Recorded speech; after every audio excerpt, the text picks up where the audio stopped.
Alright, Shalom. First off, I want to start off by saying all praises to Yahweh, Bashim, Yahushai, Bashim, Kakadash.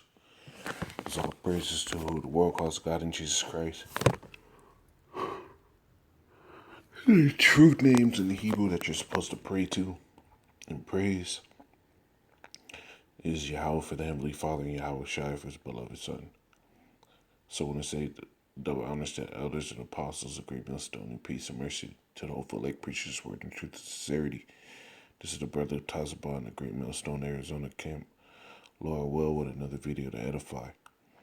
And I want to go in on the topic of the famine of the word because, we're seeing it more and more to where it's harder to,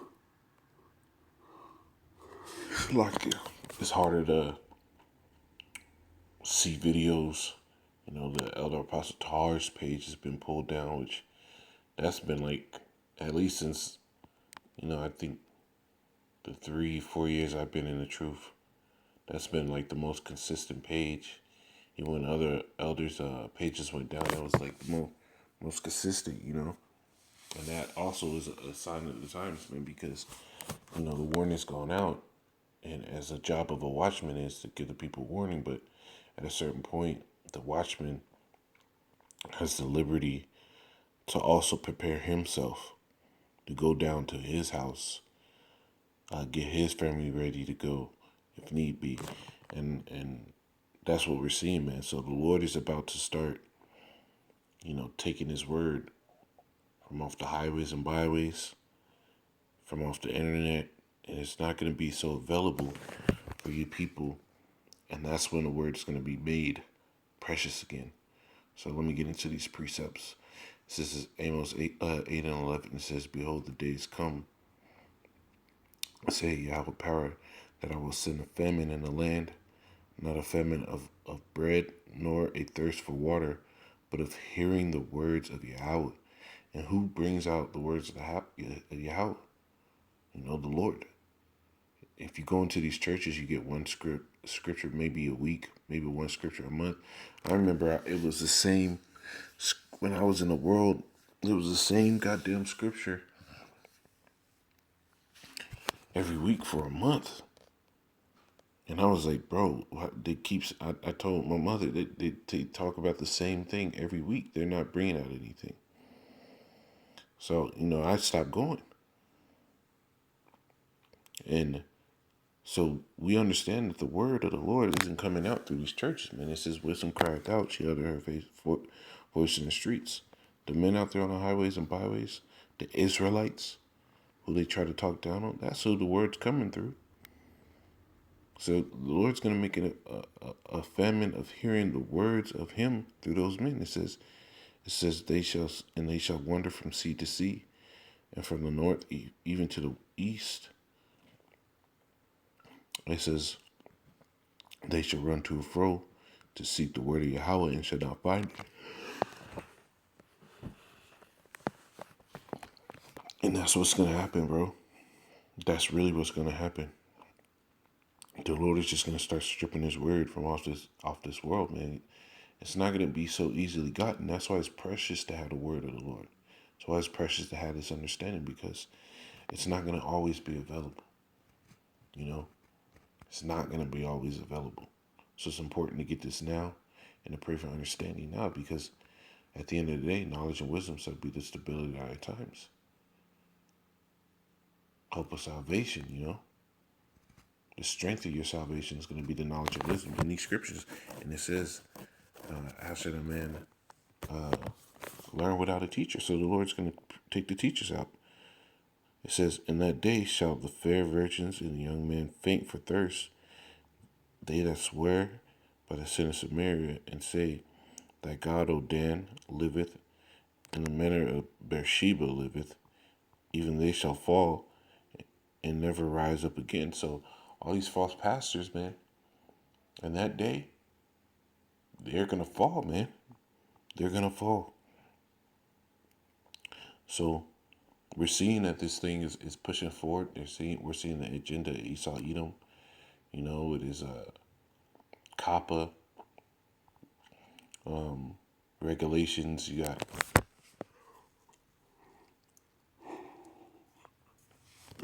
silence already happening in other places in the world, such as China and I believe it's Iraq too. As far as the protests are going, they're restricting the internet and the media. So we're seeing these things already start coming to pass.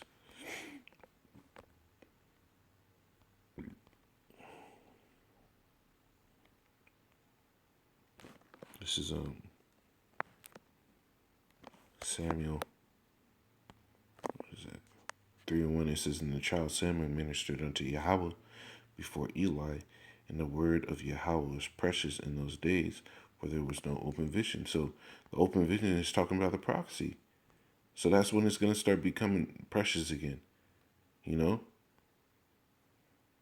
that's when it's going to be start taking precious again. When the open vision, meaning these prophecies, aren't read these video epistles of ours. This is that when those are taken down, that's when you people are going to start seeing the preciousness of this word again. You know, this is 2 Ezra 5:1. It says, "Nevertheless is coming the tokens. Behold, the days come that they which dwell upon the earth shall be taken in great number, and the way of truth shall be hidden, and the land shall be barren of faith." You see, the way of truth's going to be hidden.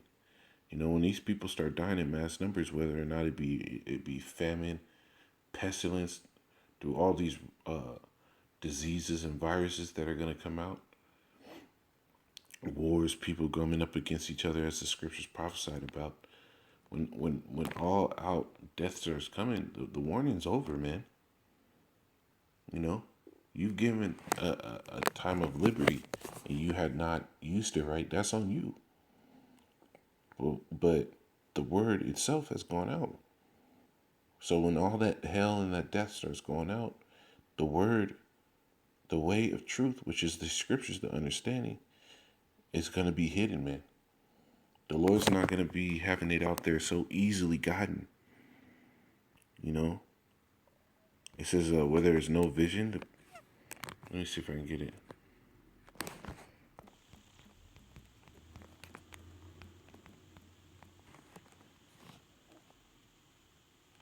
Yeah, Proverbs 29:18. It says, "Where there is no vision, the people perish, but he that keepeth the law, happy is he." So the vision, meaning the prophecies, when there's nobody out there to be able to bring out those things, the people are going to perish, man. At that point, death starts reigning in earth, man. Why? Because the Lord's giving fair warning, and those who didn't take heed, you know, like the scriptures say, the soul which shall not hear that prophet, the Lord's going to require his life, you know, roughly paraphrasing. So when it's prophecies and the prophesying is over, and the Lord pulls us off of the highways and byways and makes and restricts the truth, that's when people are really it's gonna click in their minds. Let's see if I can get this real quick. Ezekiel 3:26, "And I will make thy tongue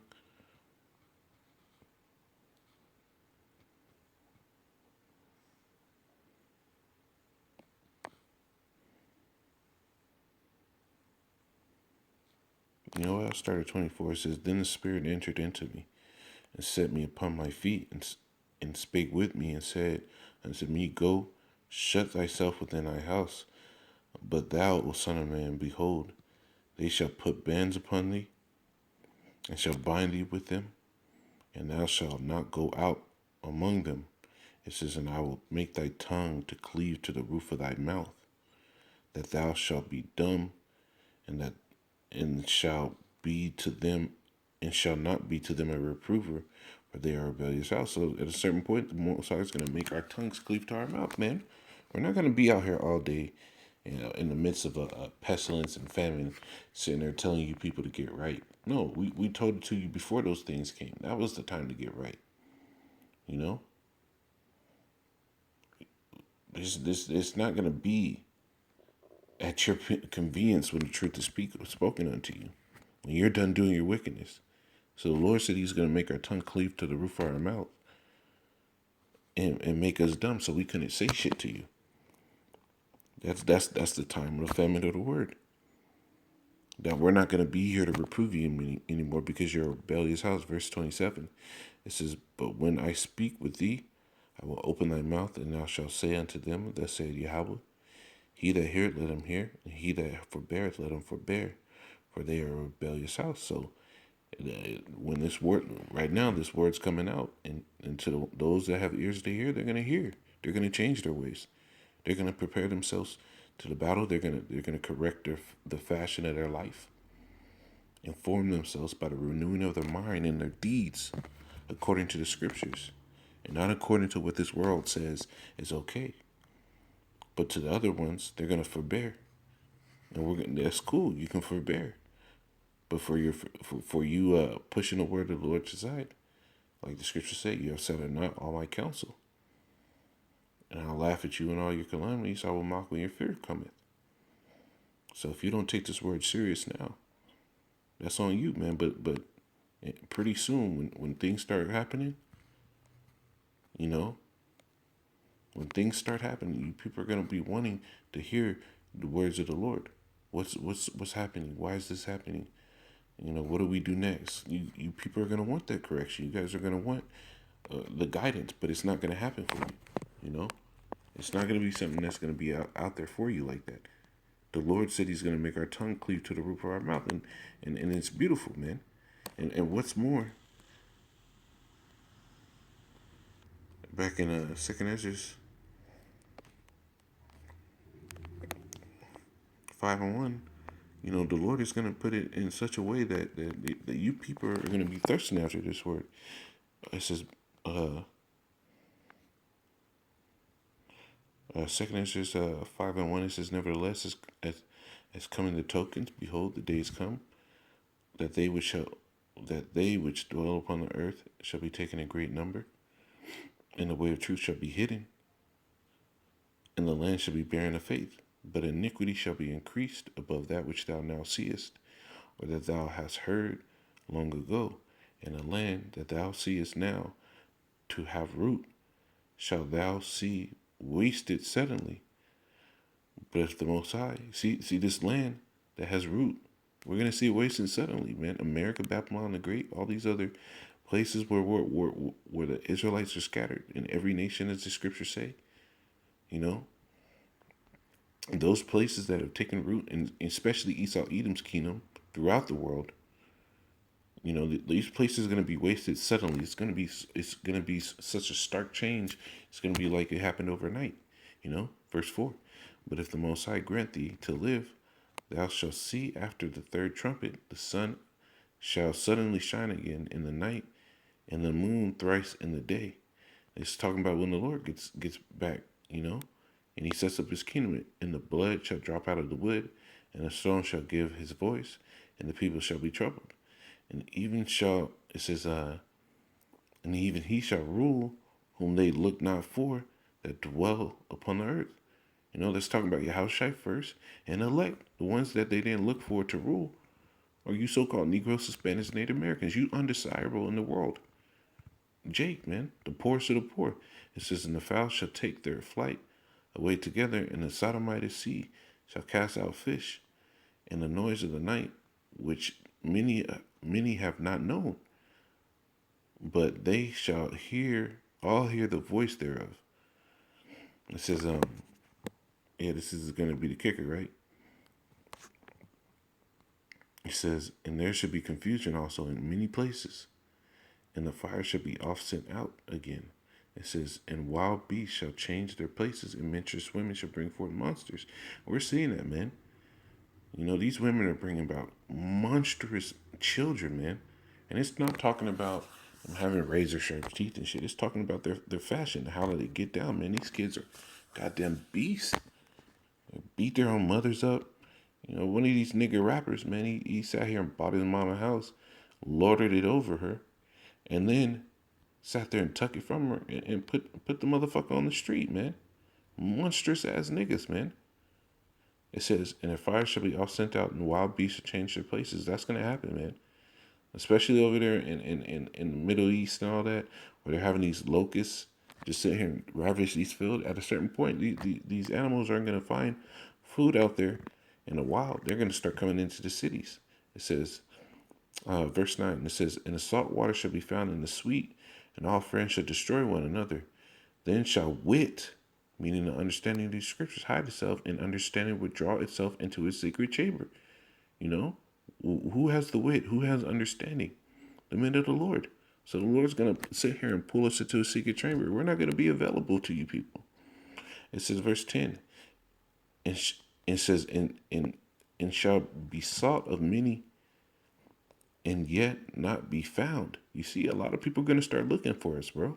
In that day, a lot of people are going to start looking for us. When there's great confusion in many places, you know, and fires everywhere, people killing each other, wild beasts coming into the city, newly created beasts, as the scriptures say, you know.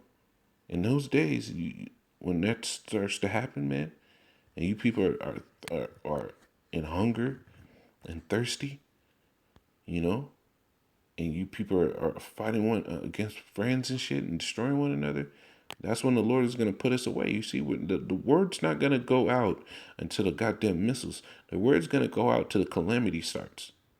It says, and understanding withdraw itself into his secret chambers. Verse 10, and shall be sought of many, and yet be not found. Then shall unrighteousness and incontinency be multiplied upon the earth. You see? Evil. That's what that's talking about. It says, one land shall also ask another, and say, is righteousness that maketh a man righteous going through thee? And it shall say, no. At that, at the same time shall men hope, but nothing obtain. They shall labor, but their ways shall not prosper. See? So a lot of people at that time, you know, when you start looking for us, you're not going to find us. You're not going to find, nobody's going to sit here and tell you why. Because the men of the Lord, you know, we're not sitting here walking out with fringes, man. It's a reminder of the scriptures to wear your fringes, but it's more of an inward thing, man. To have it always on your mind, because you can still have the fringes on your garment, but still commit all types of sins against the scriptures. But the true men of the Lord, man, we're gonna be having it in our mind, man. You're not gonna be able to just walk up on us and be like, you're an Israelite. No, it's not gonna be like that. It says, at that same time, men shall hope, but nothing obtain. They shall labor, but their ways shall not prosper. Because they're going to start saying, you know what? I think I heard them say this, and try to grab the scripture, and the Lord's not going to be giving them the understanding. So they're not going to obtain what they're looking for. They're not going to, what they work for to try to get in the scriptures, they're not going to get. You know, the famine of the word is a very, very serious thing, man, and it's coming. You know? So buckle down as best you can, come into these scriptures, and let's get this work done, man. There's only a little bit of time. We have to work while it is day, as the scriptures say. Because the hour come when the night cometh when no man can work. You know, the word's not gonna go out forever. With that being said, I want to say Kal Halal, Yahweh, Ba'Shem, Yahushai, Ba'Shem, Rakakadash. Double honors to the elders and apostles of Great Millstone, and peace and mercy of Elect. Shalom.